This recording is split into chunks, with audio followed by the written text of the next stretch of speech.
Well, good afternoon. I almost said good morning, but good afternoon to everybody making Startup Week Virtual 2020. I want to again welcome you all to the 12 o'clock session with SCORE. I am Rob Betzel. I'm one of the organizers of Making Startup Week, along with about a good dozen other entrepreneurs. Making Startup Week is put on by entrepreneurs for entrepreneurs, and I want to first and foremost thank our organizing committee. There are a number of us here who over the last several years have spent time and energy and treasure to make sure that we as a community have great programming brought together at least once a year, if not many times a year, to help you and other entrepreneurs here in our community and grow our community.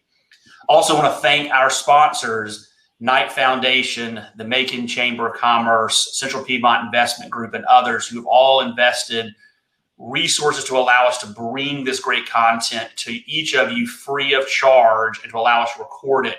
We have great speakers throughout this week. We have 3 amazing keynotes on Friday, the last of which at 6 p.m. on Friday will be the famous Damon John. So please be sure you look out for the entire week to come out.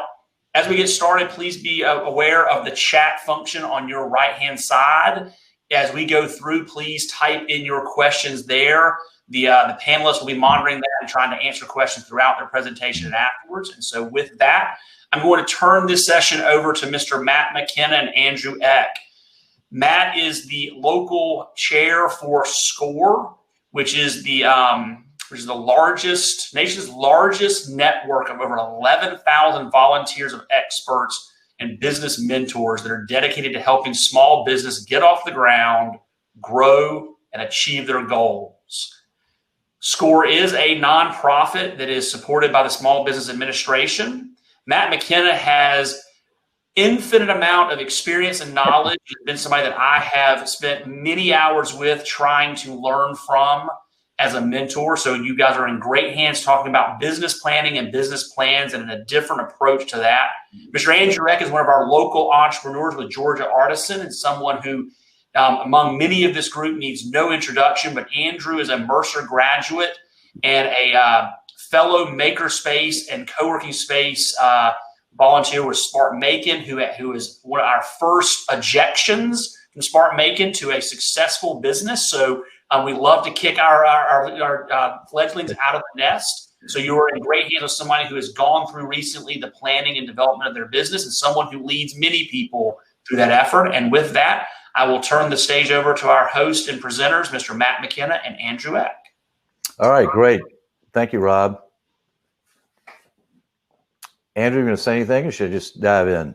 No, that was I don't want to ruin his introduction. Yeah, Matt. Yeah, I'm going to adjust my camera. I get some sunlight problems here, but hopefully that's not that anybody wants to look at me. But well, I will say is anyone that's watching this, as you have questions, go ahead and make a chat. We do these presentations, not this particular presentation, but different presentations every 2 weeks with the chamber.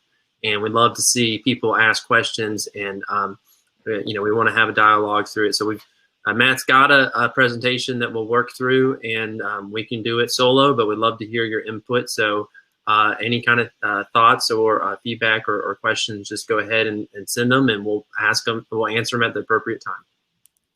Yeah, and I just want to just remind people that SCORE is a volunteer organization. Our mentors are all volunteers. I do want to put a plug in as part of Startup Week Macon on Thursday evening from 6 to 8. We have our 5th annual Women's Entrepreneur Leadership Conference. And our keynote speaker is a woman from Macon who actually invented a product, launched a business, and killed it on Shark Tank. So she'll be on at 6:30 on Thursday night. And I think it's a great presentation. So if you're interested in watching somebody explain how they've become a successful entrepreneur, including their Shark Tank experience, I think please log in, sign in, hop in for that Thursday night account. I think it's been a great account, a great program. Yeah, so I think one of the things that we do at SCORE, we get a lot of people who come in who are thinking about starting a business or they're in the early stages. And everybody tells them you need a business plan, And so, but what we've seen is people get stuck or they get confused or they get overwhelmed a lot of times by like this business plan thing. It's got all these piece parts on it, markets and goals and, all this stuff. And it can seem pretty overwhelming. And so what we've done over time is just try to help people kind of break it down a little bit. So what we do want to talk about today a little bit is, why do you need a plan? Some people say, well, why do I even need a plan? I'm a sole proprietor. I got a small business. I know what I'm doing. Why do I need a plan? So let's talk about why you probably need a plan. If you're a genius entrepreneur, maybe you don't, like Andrew, maybe you don't need a plan, but I think most people need some kind of a plan. And then we'll talk about what are the key elements of it. And also at the end, we'll talk about support resources, because one of the things that is pretty amazing with folks like Rob and Andrew and others in Middle Georgia, there's a great network out here to help you. A lot of people here to help you. So we'll talk about the purpose of a business plan, what are the elements, and then how do you get started and where to go for help. So one of the things that kind of hit me when I first got into the SCORE volunteer program, looked into this, is everybody hears that there's a high failure rate in small businesses. You hear that restaurants is very high failure rate, but in general, about half of businesses fail in the first 5 years. And there's been lots of studies on that, lots of reasons. But the number one reason that people say they fail is they didn't have a plan. They were going along and something happened. They didn't have a plan. And so that really is the number one reason for business failure. And obviously we don't want business to fail. We want business to grow. So that's one reason it's important, because people that have failed have looked back and said, one of the key reasons I failed is because I didn't have a plan. There's also people that say, well, I'm an established business. You don't need a plan. Well, there's lots of reasons why you need a plan. First of all, it's complicated. There's a lot of stuff going on. Like I said, unless you're a genius, trying to keep all this stuff in your head, it's just hard to do. And so there are other reasons too. There's it keeps you organized. It helps you communicate to customers and employees. It helps track your progress, gives you something to measure against. It helps you identify issues and opportunities. And of course, if you need a loan, you got to have a business plan. Nobody's going to give you a loan if you don't have a plan. And finally, of course, boom, boom, this thing hit us. And so even if you're established business, you really need to dust off your business plan and say, whoa, now what do we do? How do we pivot from what our other plan was to whatever we're going to do to deal with this pandemic? So again, lots of reasons why you need a plan. A lot of people think, well, a business plan is just a big volume, bunch of books, a lot of paper that nobody ever looks at. And I used to be a consultant for Fortune 100 companies, and we helped build business plans that look like that, big volumes and lots of charts and graphs and things. And for big companies that are complicated, they need all that. But for a small business, you don't need that. Now, we will say that even if you're a small business, you'll still need to address all these areas. This is a typical business plan outline. This is one you can download from the SCORE website. It's free. There's lots of templates out there. They're all pretty similar. They all have pretty similar elements and aspects. And so, if you need a template, you can go to score.org and search for business plan template. That's free. Download it. You can customize and do what you want with it. So the end of the day, the end of a process, when you have a plan, you'll have addressed all these different elements. But again, some people look at that list and their eyes kind of glaze over and they say, whoa. What is management what does that even mean? An operational plan? I don't know what all this stuff means. And so it gets even worse when you get into the detailed template about all these forms and templates and things to fill out. Like, hey, I just want to start a business. I don't want to deal with all this stuff. So what we try to work with people is say, let's back up and think about what is the purpose of a business plan? What's it really trying to do? What it's really trying to do is just answer some questions.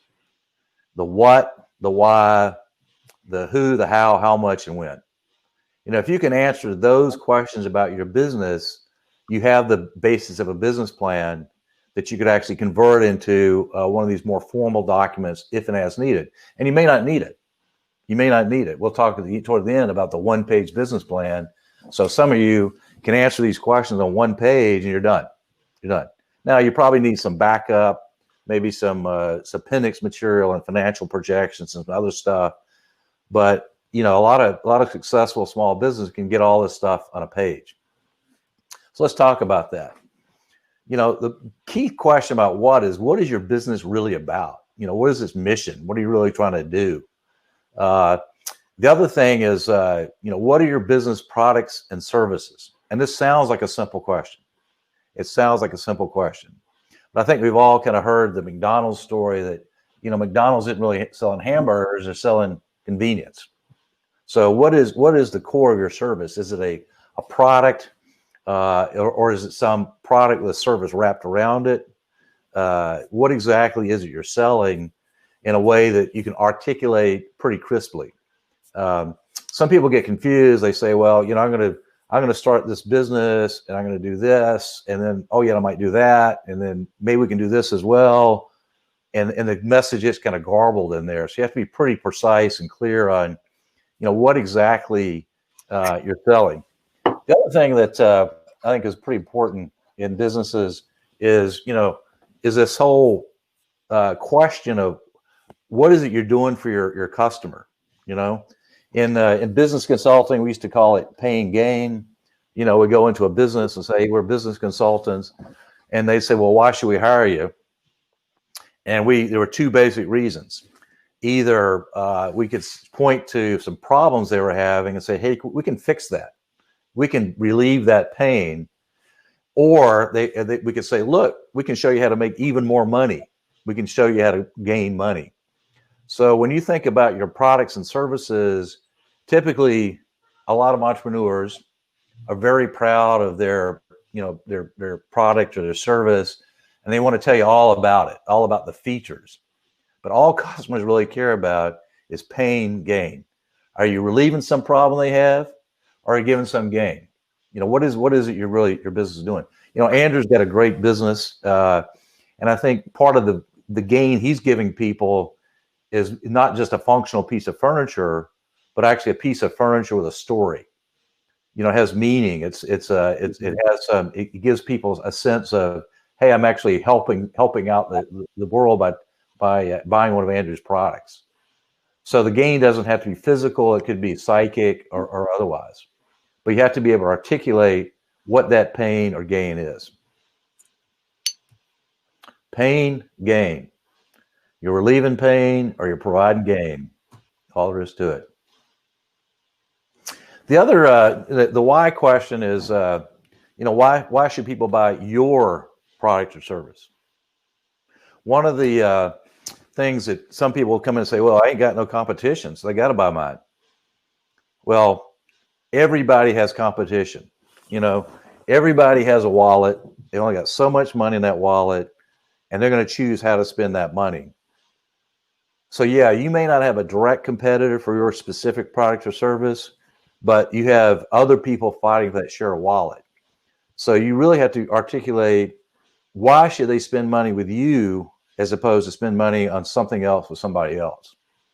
And we'll talk in a minute about competitors, but it really does require a clear-eyed view of who you're competing against for that share of wallet, and how do you really stack up.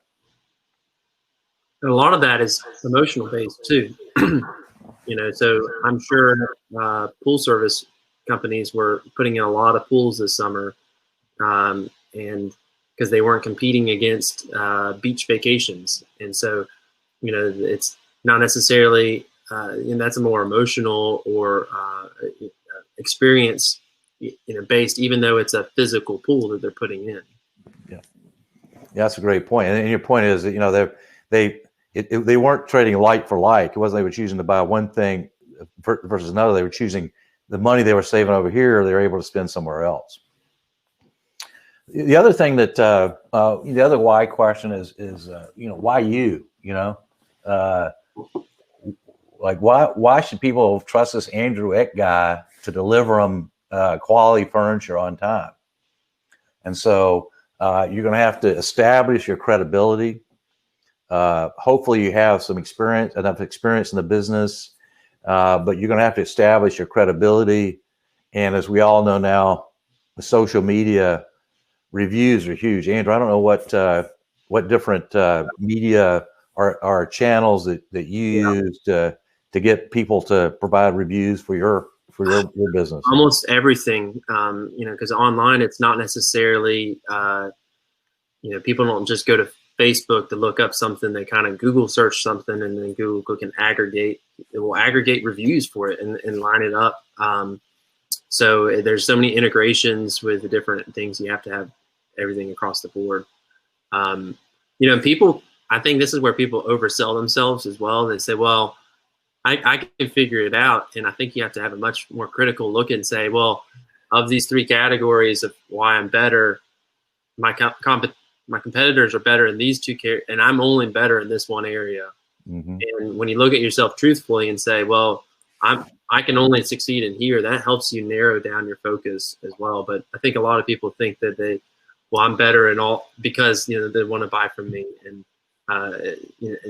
kind of gloss over that. Yeah, that's we'll talk about that in a minute. But I think the key there is, as you say, Andrew, is really understanding your competition and how you compete, and why should people buy from you. Now, kind of moving on. So if you say, okay, here's my business idea, here's my, how I'm going to establish my credibility. There's a question of who's going to buy this stuff. Who is your ideal customer? And, you say, well, anybody. Well, maybe not anybody. And then in most businesses, you're not just going to have one customer type. You're going to have different segments, and they might be buying from you for different reasons. So from who, you need to figure out who are the customers that might buy from you, and what do they have in common. So maybe we group them into segments, and then we have the opportunity to have different messages for different segments. I'm a baby boomer, so maybe the way I need to get your message is different from Andrew. So it could be, for consumers, some of these segments are around things like age or location. Interest is really a key one because you can look at a group of people that have similar age, gender, backgrounds, but maybe have very different interests. Some people are very into their pets. They're all about pet products, and so that's really their interest that makes them stand out. And so you want to figure out how to target those folks. If you're selling the business, if you're selling products or services into a business, it's similar but a little bit different dimension. So when market people talk about segmentation, what they're really talking about is figuring out who are all the different types of customers that buy from you, and is there a logical way to group those so when we actually go market to them, we have messages that fit their interests. And then the marketing channel you use, social media, Facebook versus Twitter, Instagram, etc. I know there's a lot of that discussion going on this week. But really figuring out, who is your customer, and is there a way to group those in a segment so you can start thinking about a marketing plan to get to them? And then I think back to Andrew's point, the other question is who are your key competitors? And exactly Andrew's point, you really have to have a very clear-eyed view about how you stack up on what your customers care about. So this is an example of a matrix where you could figure out, okay, what are the key dimensions of things that my customers care about? What are my strengths or weaknesses? What are the competitors doing? Is my pricing higher or lower, about the same as others? And if it's higher than others, then why should people spend more money with me? So I think Andrew has a really good point. In corporate strategy, there's a lot of stuff that says there's 3 or 4 basic ways big companies compete, and they have to kind of focus on one of those dimensions: low cost producer, high quality, differentiated. And so there's not you can't compete simultaneously on all these dimensions unless you're really good. Really, maybe Elon Musk can, but the rest of us struggle a bit. So, well, even Elon Musk, his turnaround on some of his cars are slow. So he's high quality, reasonable price in electric cars, but some people have been waiting a year to get the new releases. So right, he's only got 2 out of 3. Yeah, because you could go buy a Chevy Volt tomorrow and pick it up off the lot, so it's available, but it doesn't have the other stuff that Tesla has. So yeah, so I think everybody has to figure out their basis of competition. This is where I would really focus as a new business, if you're looking to start a new business, something I would focus on is not only who your competitors are, but how they operate and what they succeed at. And a lot of businesses come out of people that were previous customers of a business, or they worked for that business itself, and they either got fed up with how the business was treating customers and say, well, I can do it better. Or as a customer, you go into this place and saying, this is not what I want. And, but, looking to see how your competitors are doing and how they're selling. And you can kind of copy and paste a lot of that at the beginning. But then also you can look to see where they're lacking and try to fill that need.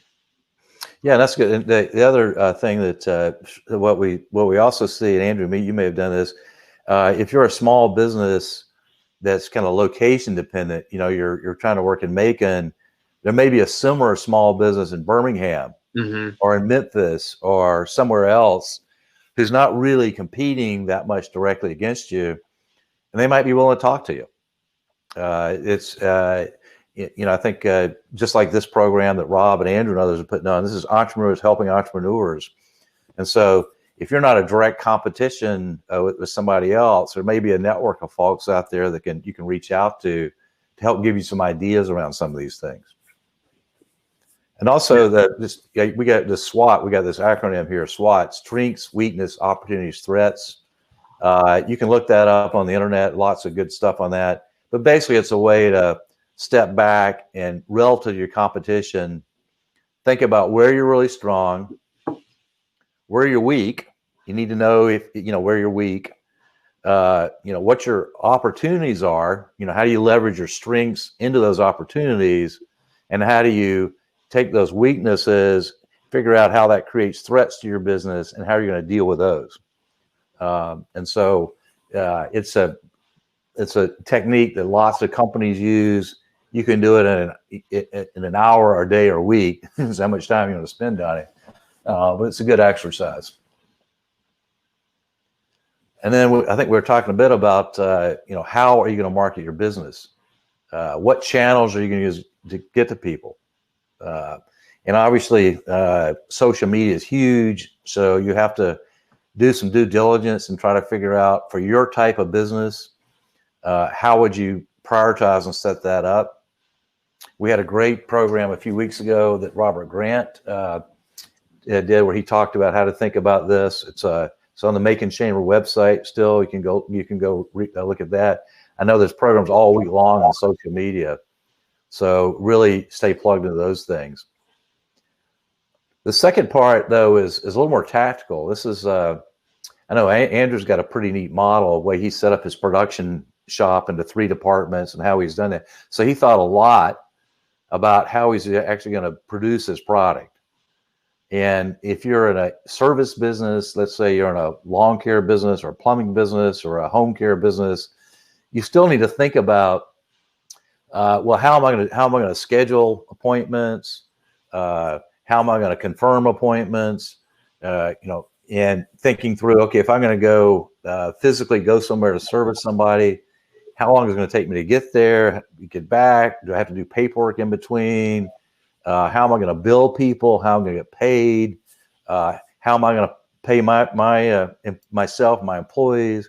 So that whole operational thing about, how's your business going to work day to day? And some people use a visualization kind of model where they say, okay, it's it's Monday morning. What's my checklist? Some of the folks we work with in town, I know some of the retailers, they have a checklist. Here's the opening check. Whoever comes in to open the shop in the morning, here's your checklist. Turn on the lights, clean the counters, wherever that turn the oven on, whatever that checklist is. Same thing. Most places will have a closing checklist. Okay, when we close at night, here's the checklist of things we go through every night when we close.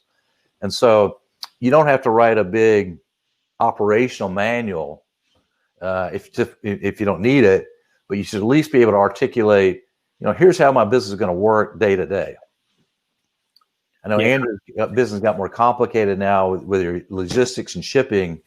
So you've got an end-to-end supply chain. He's got to worry about how and where he's going to get his raw materials, his inputs, how he's going to work that through his production process, how he's going to take orders and get those delivered to customers. That whole process, he's got to have answers to. And it always it's always developing, and so being efficient can be one of your competitive advantages. So for us, we're very labor intensive. We're using recycled materials, so we're not buying a lot of materials going into it. It's all labor, and so that's the biggest cost factor that we can control. So we're always trying to do better on that. But we didn't just start. It's this steady incline, steady increases that we always do.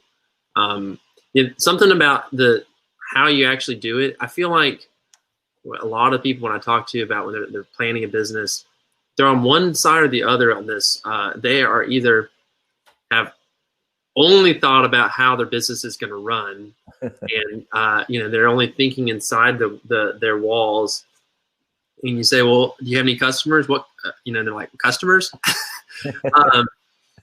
Or they are the exact opposite, where they've thought about everything outside of their business, how they're going to get customers, how they're going to market. They've got people lined up, but they don't even know how to deliver the product or service themselves. It may require, and they haven't actually thought into doing it. And so having the right balance of, because if you bring in the customers but you can't produce it, you're no good either. So for some reason, people are always on one side of the fence of that. I don't know why.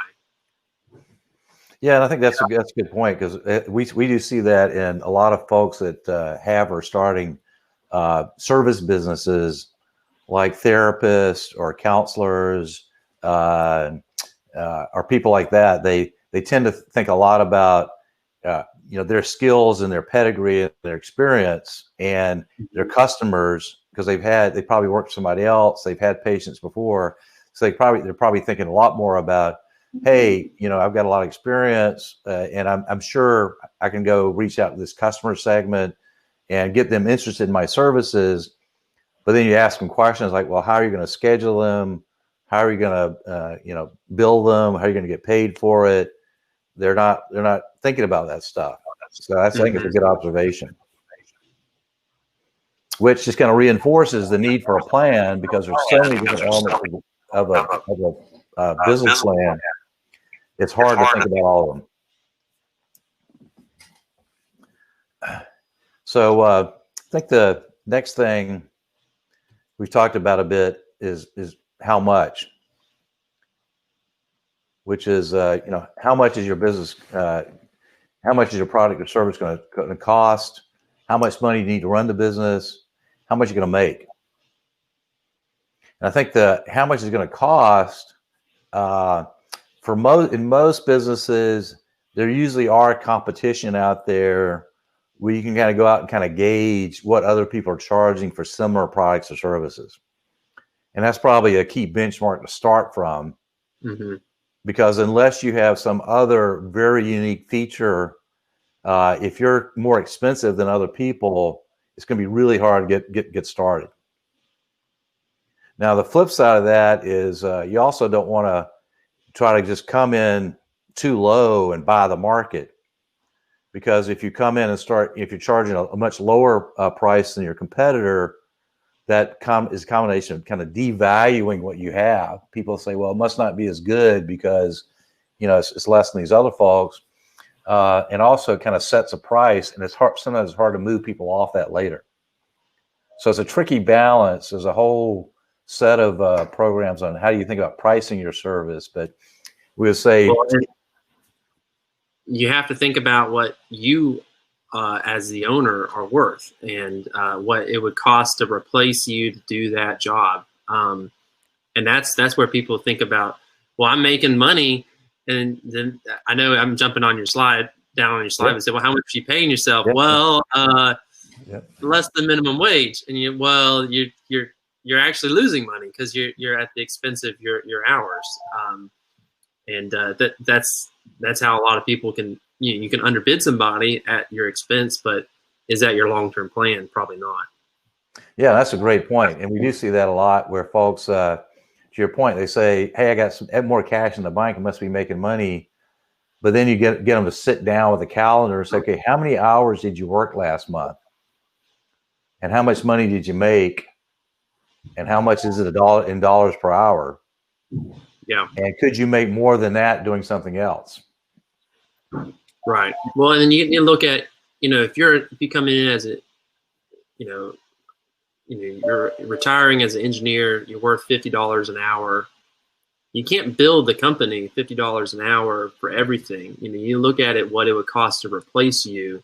Mm-hmm. So if you're answering the phone and taking customer leads and stuff like that, then that may be a $15 an hour, $10 an hour pay rate. And so you look at what the jobs are, because what would it cost to replace you? Because eventually you will need to replace that. You won't hire an engineer to answer the phone, or a professional like that. You hire something in a market price. So that you could look at, and you could be paying yourself at several different rates because you're doing different jobs, most likely. Yeah, I think it's you definitely need to do that. I think it's probably okay in the early stage if you have a plan that shows you how to grow. And Andrew, you probably did this where, in the early stages, the business probably was not paying you what you were worth. Right. But you need to have a point of view, and you need to understand that and have a point of view of what's my plan. Remember, this session is about business planning, so I got to throw that in. What's your plan over time to grow your cash flow so that you can actually start paying yourself what you're worth, what your market value is? Yeah, and so I think setting personal goals for your own personal income is very important. And so like me personally, I set a 5-year goal from when graduating college to make $50,000 a year, which is compared to what I can make as an engineer or something. But that was my goal.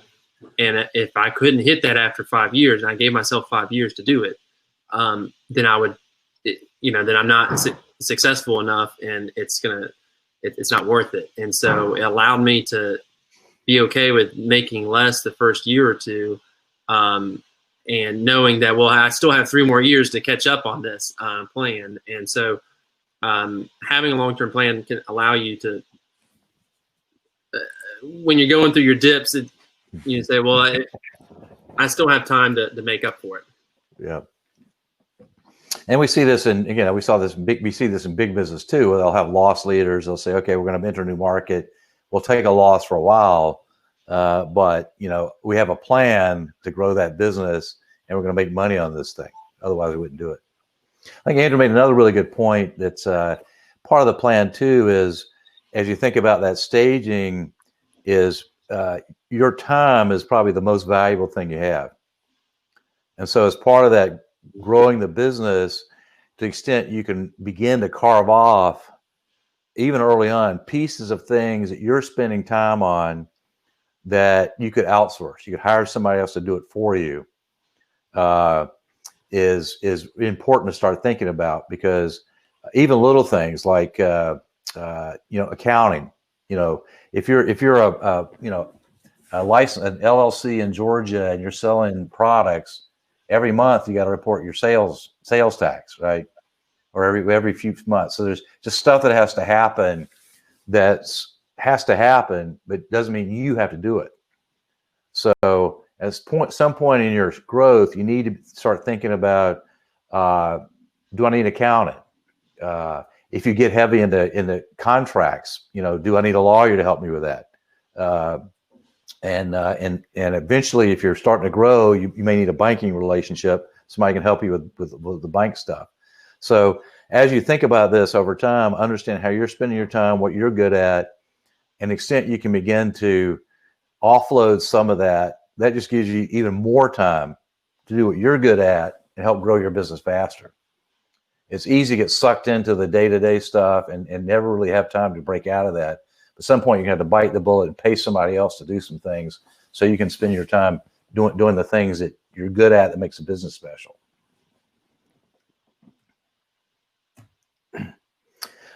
There's also a win thing. Andrew talked about a 5-year goal. I think that's a great example of having some sense of timing.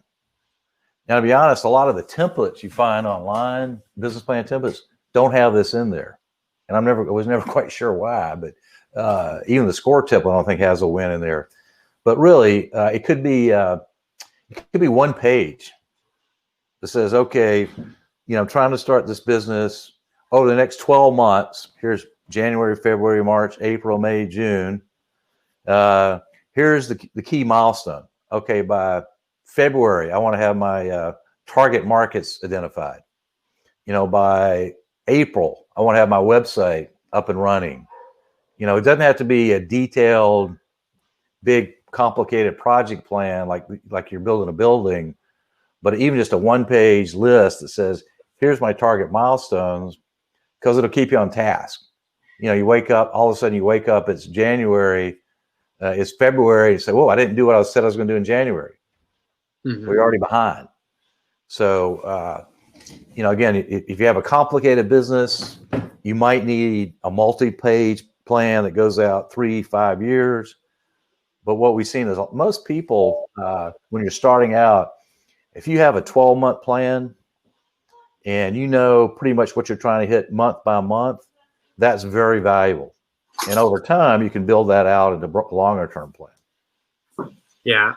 We had a question asking if 5 years was the baseline to determine if it's worth keeping the business if there's not a profit. So that what I'd say is, that was my own personal time frame that I set that said, well, I'm going to pursue a passion of mine and I'm going to give myself 5 years to do it. And what I knew though is I personally didn't want to be financially struggling and time committed for the rest of my life. And so that was a personal goal of mine. But that's really on the individual. I mean, if the individual is okay with making the equivalent of $2 an hour, working 80 hours a week, then that's their call. I mean, Matt, do you have anything else to add to that? No, I agree. It's very personal. The data says that most business, if you get past 2 years, if you have 2 consecutive years where you're generating profit and you're growing, that's a really big milestone. Mm-hmm. So I'd say, 1 year is hard to really judge how well you're doing unless you just kind of take off, because every year, the first year is just full of learning. You're going to make mistakes and things aren't going to quite work out. It's going to take longer than you think. But again, it's very personal in terms of what your financial situation is, how long you can afford it. Is now related to that though is the other thing that to consider from a timeline standpoint is, let's say you have a full-time job now and you're trying to start this business on the side. You need to think about, do you go cold turkey and just jump in? Mm-hmm. Or is there a way you can stage your way into it? And we've worked with a lot of clients. We said, let's, don't quit your full-time job. Don't quit your day job. Let's figure out how to start this business up on a small scale. Yes, it's painful because it's nights and weekends, but it's your business. And if you're passionate about it, you'll do it. And then, for example, we had a client who was, had a very successful career as a mechanic who wanted to jump out and start a business, but he was so good at his job, he was able to go to the company he worked for and say, "Hey, I just want to work part-time." He could work half-time and make enough money to cover his basic living expenses and spend the other half-time building his business. And so you really need to think about if and when you can make that leap of faith into that business and leave your financial stability behind. And we usually recommend that people think about different options and ways to maybe maintain some source of income before you know the business is going to work or not. Right. I mean, and it's very dependent on your life situation. So, if you're married with kids, have a house, have mortgage payments, things like that, your risk tolerance is so much lower that you can't afford to go a single month without a paycheck.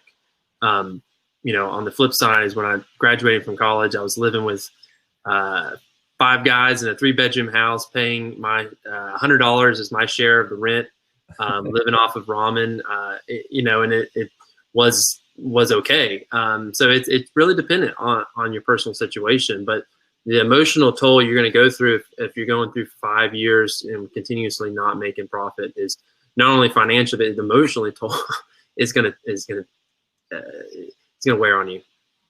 Yeah, so I think if you're looking for some kind of a guideline or benchmark, 2 year, assuming you can afford it financially, if after 2 years you're not seeing, profitable growth, you're not seeing a way this thing's going to work, you really need to ask yourself, the hard question is it worth continuing? You may not be all the way where you want to be, but is the trajectory there? Are things going kind of? They always go slower than you think in the first, probably, but are they heading up? Are they going in the right direction? Well, and that's why you set a goal too, so that way when you get to that benchmark or you're getting close to it, you say, well, after 2 years, I need to be turning a profit, and you're 18 months in, and and the numbers aren't looking so good. You say, well, I don't want to shut it down, but also I don't want to continue without making a profit. You need to go back to looking at your business plan and say, well, where can I, do I need to increase prices? Do I need to cut my costs? Do I need to change up what I'm doing? Do I need to find different customers? You either need to change what you're doing to improve. So that's setting hard goals for yourself is good because it makes you pivot and change to it.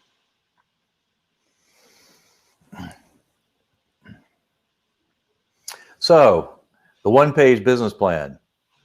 Now, if you Google it, you look at it, there's different models out here. It's called the business canvas, or there's different models out here. This is just a model, but we found it effective when people come in and they're we're trying to help them write a business plan, and they've downloaded one of those templates we talked about earlier, and they're kind of lost in there's a section of marketing. They're trying to write a section of marketing. Sometimes we just say, look, go to the whiteboard. Let's just get a big piece of paper, go to the whiteboard, and let's just start from the top.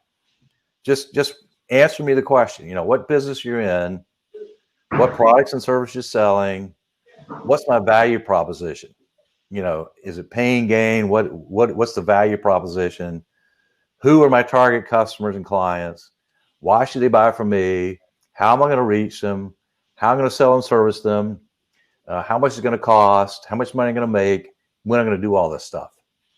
And so if people get locked up and are confused or overwhelmed, sometimes just putting it on one page. And if you look in the high-tech business, in a lot of these, you hear about venture capitalists all the time. A lot of times they won't read a business plan. They'll want this one page. Hey, give me the one pager to tell me the whole story on one page. And if I'm interested, maybe I'll ask for a detailed plan. But I'm not going to waste my time reading a 20-page plan if I don't even like the idea from the outset. You think about Shark Tank. Even on Shark Tank, you got a few minutes to get all this stuff across. They're going to ask you questions about all this stuff. So, so one way to get started is just, get some Post-its and a whiteboard or some stickies and just start filling it in. Answer those questions. and it's nice having a visual like that too, because these things do interact so much that you start looking at, hey, if my target customer's over here, gee, I was thinking about using, this marketing channel, but they don't really go there. So I need to go back and adjust something. Or, hey, I think I'm going to charge X for my product, but I'm only going to sell Y units. So I'm not going to make as much money as I want. So I got to go back and do something. So yeah, having it on your wall, you can't see, but the whiteboard behind me is, I made last year's plan and we wrote it in, and I never erased it. And I had to have 3 goals before I could start expanding our growth, because we're having some growing pains. And so every time I said, was it time to grow? And say, have we done this? Yes. Have we done this? No. Okay. Well, we need to go back to that. And putting it not on a piece of paper, at however tacky or, whatever it might be, it's useful, because it won't get thrown away right away. And you need something that's going to carry out through, it's going to have a life cycle of 12 months. So, or at least more than a day, a piece of paper is going to get trashed. Yeah. And if you look at this, like I said, I think the part of the challenges that we talked about earlier, there's so many different dimensions and they all kind of interact with each other. And so if you just kind of, if you just focus on one thing, you may miss something. Now, having said that, the other thing that, going back to kind of the win thing, is particularly if you got a full-time job or you're just starting a business, if you're trying to do everything, you're trying to wear all these hats. Another thing, people kind of get locked up. It's like, God, there's so much to do. And, sometimes we'll suggest people, we'll get a calendar, just sketch out a typical week or a month and say, okay, typical week, on Monday, Monday morning, I'm going to focus on marketing. Friday afternoon, I'm going to focus on the financials. Between those 2 days, I'm going to focus on serving my clients or something like that. Or, once a month, I'm going to spend Saturday morning updating my financials. And so, again, there's a lot of stuff to do, but one way to kind of get yourself organized is to sketch out that day, week, or month, and just schedule yourself. Because if you don't schedule yourself, your business is going to schedule you. There's always going to be a customer issue or a client issue, a employee issue, or something that's going to distract you, and then something's not going to get done, and you're going to feel like, hey, I'm disorganized, I'm kind of out of control here. So if you're having that kind of feeling, we'd say get a calendar, sketch it out, schedule yourself for certain things on certain days, weeks, or in the month, and that'll hopefully help you get a little more organized. Matt, can you go back to the previous slide, the one pager? So one question that that people might be thinking is, how often should an existing business update their plan? And if you look at it, and the thing is the how I'm going to sell and service / run the business day to day.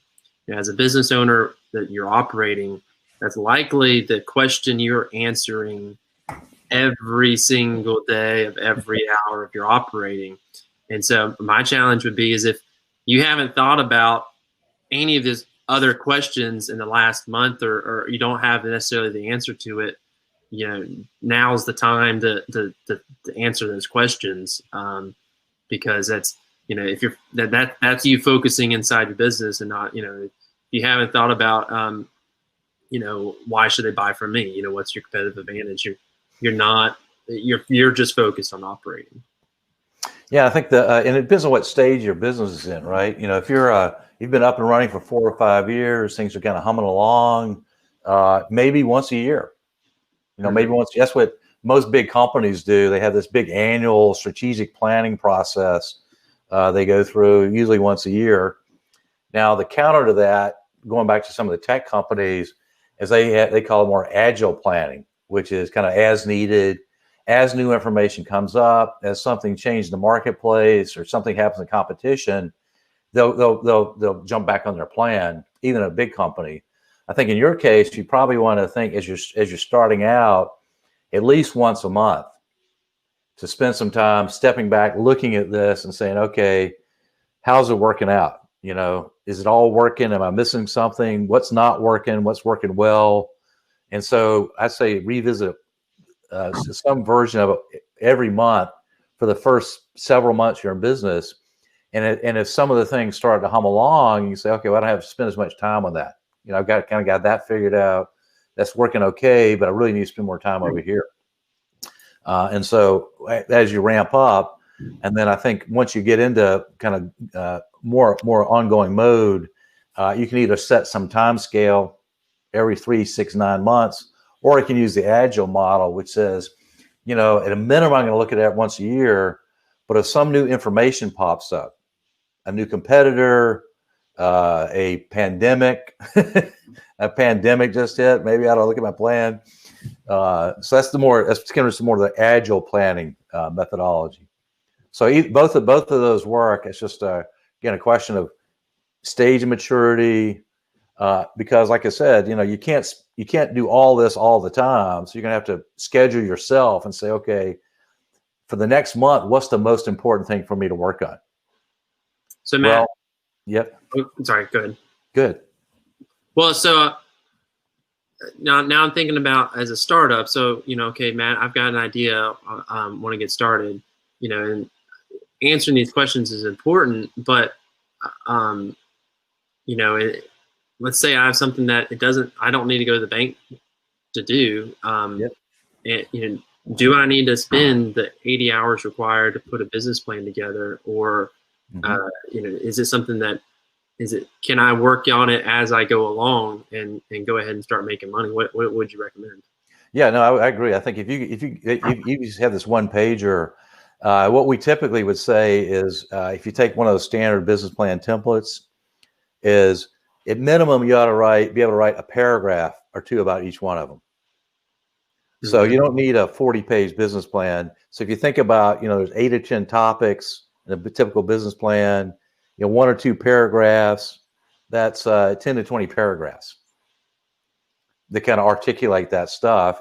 And that gives you kind of a basis over time to build that out more if you need to, help identify where you have weaknesses.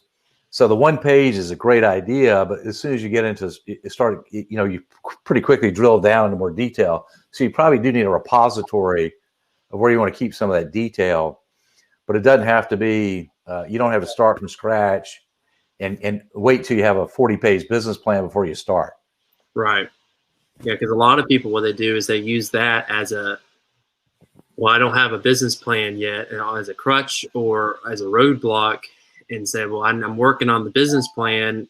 We'll even tell a customer, I'm not ready for you yet, or something. And it is important, but it also, the business plan is there to mitigate risk and help for success. So if your operations is tiny and your risk is tiny as well, if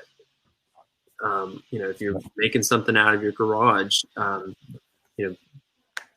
getting customers, transacting allows you to get the market research you need to fill out the business. So I don't want to tell people not to do a business plan because it's important, but at the same time, if you're launching a restaurant and have to spend $500,000, you don't want to do that blindly.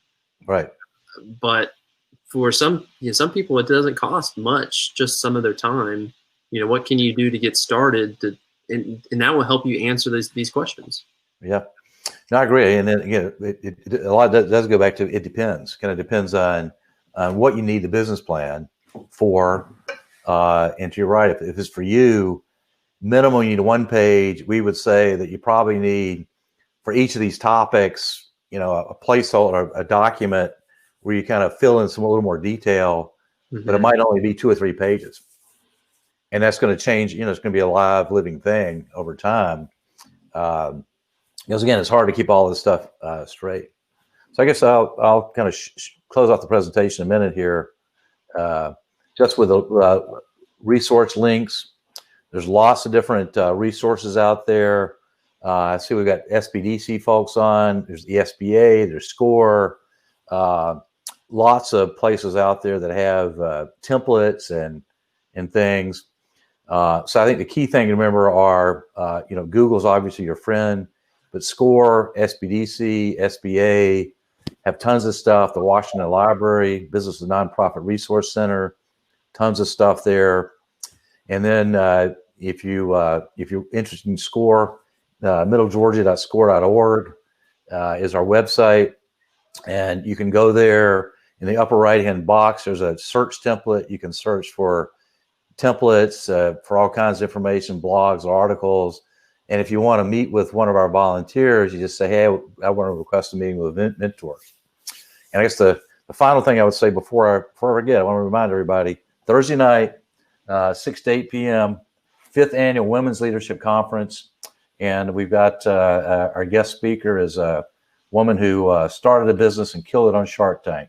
So sign up and be there. And man, that's for everybody, right? Like, that's for everybody. Yeah. Oh yeah.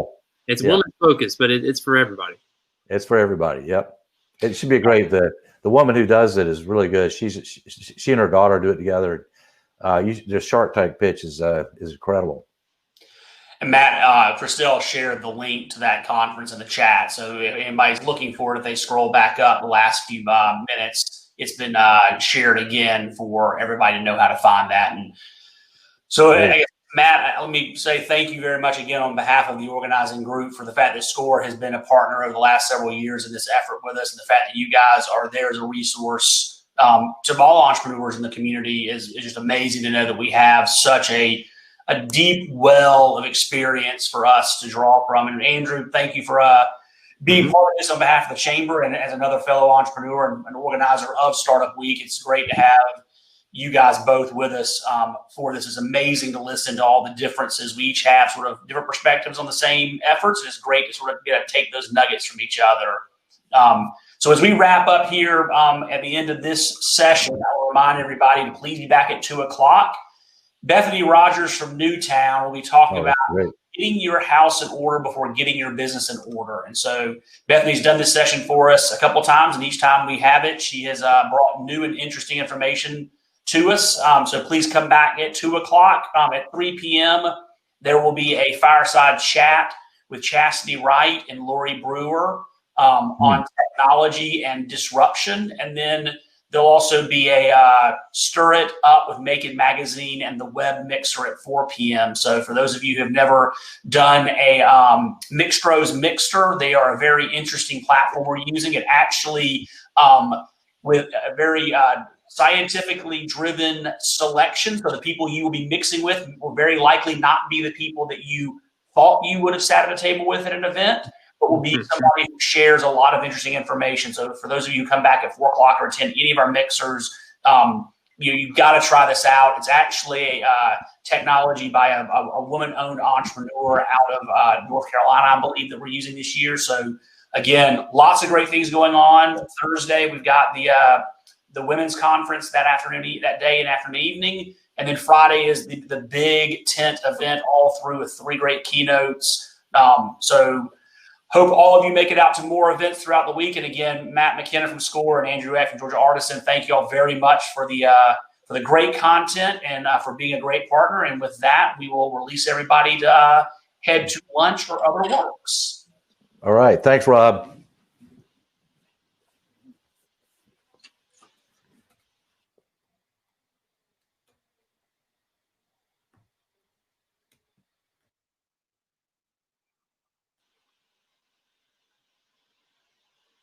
Cool. Yeah, I'm hoping Christelle will take us off live here in a second.